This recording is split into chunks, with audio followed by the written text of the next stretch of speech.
কিছুদিন আগে শহীদ ওসমান হাদি রাহিমাল্লাহ যখন শহীদ হয়েছিলেন, কারা প্রথম আলোতে হামলার জন্য উস্কানি দিয়েছে, কারা ডেইলি স্টারে হামলার জন্য উস্কানি দিয়েছে। কিন্তু এখানে দেখেছি কিছু নিরীহ আলেমদেরকে টার্গেট করে তাদেরকে গ্রেফতার করা হয়েছে। আমরা দেখেছি হবিগঞ্জের মাহদি, আমরা দেখেছি ঢাকার তাহরিমা। তাদের গ্রেফতারের প্রতিবাদ আমরা করেছি, তাদের উপর যে জুলুম হয়েছে সেটার প্রতিবাদ আমরা করেছি।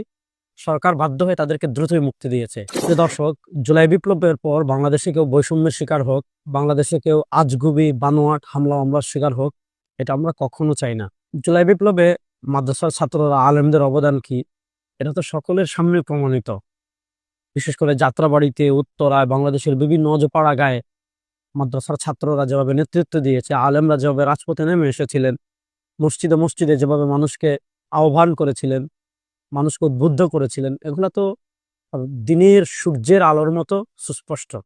কিন্তু আমরা দেখেছি বাংলাদেশে গত 54 বছর থেকে কাঠামোগত যে ইসলামোফোবিয়া ছিল, জুলাই বিপ্লবে আলেমদের এত রক্তের পরও সেই ইসলামোফোবিয়া থেকে, ওলামা বিদ্বেষ থেকে, আলেমদের প্রতি বৈষম্যের এই যাত্রা এখনো শেষ হয়নি। কিছুদিন আগে শহীদ ওসমান হাদি রাহিমাল্লাহ যখন শহীদ হয়েছিলেন, কারা প্রথম আলোতে হামলার জন্য উস্কানি দিয়েছে, কারা ডেইলি স্টারে হামলার জন্য উস্কানি দিয়েছে। তো প্রথম আলোকে আমি নাম দিয়েছি প্রথম কালো, আর ডেইলি স্টারকে আমি বলি দিল্লি স্টার। তারা বাংলাদেশে ভারতের বয়ান আমদানি করা এবং বাংলাদেশকে ফ্যাসিবাদ দীর্ঘ করার পথে নেগেটিভ তৈরি করা এবং ফ্যাসিবাদকে দীর্ঘায়ী করার জন্য যা করার তা করেছে। বাংলাদেশের মানুষ তাদেরকে ঘৃণা করে, এটা তো চিরসত্য কথা।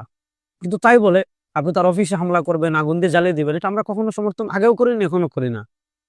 কিন্তু অত্যন্ত দুঃখজনকভাবে আমরা দেখেছি কারা হামলা করেছে, কারা উৎসাহিত করেছে, কারা ফেসবুকে পোস্ট দিয়েছে। এগুলো ভিডিও ফুটেজ আছে এবং মানুষের টাইমলাইনে পোস্টগুলো আছে। কিন্তু এখানে দেখেছি কিছু নিরীহ আলেমদেরকে টার্গেট করে তাদেরকে গ্রেফতার করা হয়েছে। তাদের ভিতর অন্যতম হলেন মওলানা আইনুল হক কাসিম হাফিজাহুল্লাহ। তিনি একজন আন্তর্জাতিক মানের ইসলামিক স্কলার। আমরা আন্তর্জাতিক স্কলার মনে করি কি যার ফেসবুকে ফলোয়ার বেশি আছে, তাই তো না। আপনি বাংলাদেশের প্রকৃত আন্তর্জাতিক তারুণ ইসলামিক স্কলার যারা আছেন তাদের ভিতর তিনি একজন। কেন? পৃথিবীর অভিজাত যত ইসলামী প্রতিষ্ঠান আছে মিশরের, আরবের, সেগুলো থেকে বাংলাদেশের একজন আলেম, যার আরবি লেখা বই পৃথিবীর বিভিন্ন আরবি প্রকাশনী থেকে প্রকাশিত হয়েছে এবং সারা পৃথিবীর বড় বড় আলেমদের কাছে সমাদৃত হয়েছে, এমন একজন আলেম হলেন আইনুল হক কাসিমি সাহেব। তিনি তখন মাদ্রাসায় পাঠদানে ব্যস্ত ছিলেন, কিন্তু তাকে গ্রেফতার করা হয়েছে। অনেক দিন থেকে তাকে আটক রাখা হয়েছে। আমরা আমাদের জায়গা থেকে চেষ্টা করছি, অনেকেই চেষ্টা করছেন, কিন্তু রাষ্ট্র কোনোভাবেই তাকে মুক্তি দিচ্ছে না। আমরা দেখেছি হবিগঞ্জের মাহদি, আমরা দেখেছি ঢাকার তাহরিমা। তারা গ্রেফতার হয়েছে, তাদের গ্রেফতারের প্রতিবাদ আমরা করেছি, তাদের উপর যে জুলুম হয়েছে সেটার প্রতিবাদ আমরা করেছি। সরকার বাধ্য হয়ে তাদেরকে দ্রুতই মুক্তি দিয়েছে। কিন্তু আইনুল হক কাশ্মীরের ব্যাপারে সরকার যেন কোনো গরজ নেই, কোনো